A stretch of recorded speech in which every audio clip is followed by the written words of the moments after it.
बहुत समय पहले एक बड़ा और हरा भरा जंगल था।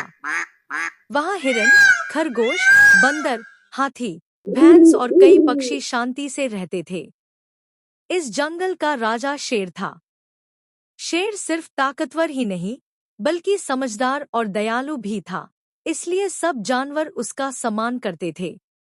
एक दिन जंगल में पेड़ों के टूटने और भारी कदमों की आवाज आई। सब जानवर डर गए। तभी उन्होंने देखा कि एक बहुत बड़ा और ताकतवर भालू जंगल में आया है।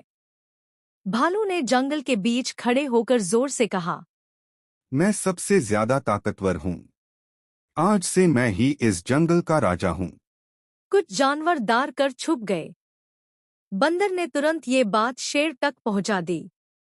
शेर शांत होकर भालू के पास आया और बोला, राजा वही होता है जो सबकी रक्षा करे, केवल डराए नहीं। भालू हंसकर बोला। ताकत ही सब कुछ होती है। उसी रात जंगल में एक बड़ी मुसीबत आ गई। लकड़बग्घों का एक खतरनाक झुंड जंगल में घुस आया। वो छोटे जानवरों को डराने लगे। हिरन भागने लगे, खरगोश बिल्लों में छुप गए और पक्षी चीखने लगे। भालू ने सब देखा, लेकिन घमंड में बोला, पहले सब मुझे राजा माने, तब मैं मदद करूंगा। शेर ये सुनकर आगे बढ़ा। उसने जोर से दहाड़ लगाई, जिसे पूरा जंगल गूंज उठा। हाथी, भैंस और गैंडे शेर के साथ खड़े हो गए। शेर की दहाड़ और सबकी एकता देखकर लकड़बग्घे डर गए और जंगल छोड़कर भाग गए।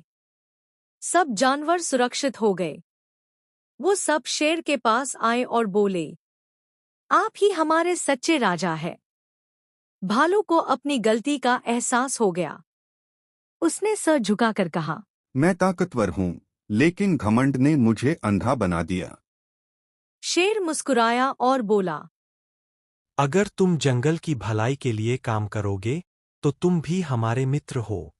उस दिन के बाद भालू भी शेर के साथ मिलकर जंगल की रक्षा करने लगा। जंगल फिर से शांत और खुशहाल हो गया। सिख, सिर्फ ताकत से नहीं, बल्कि दया और समझदारी से ही कोई सच्चा राजा बनता है।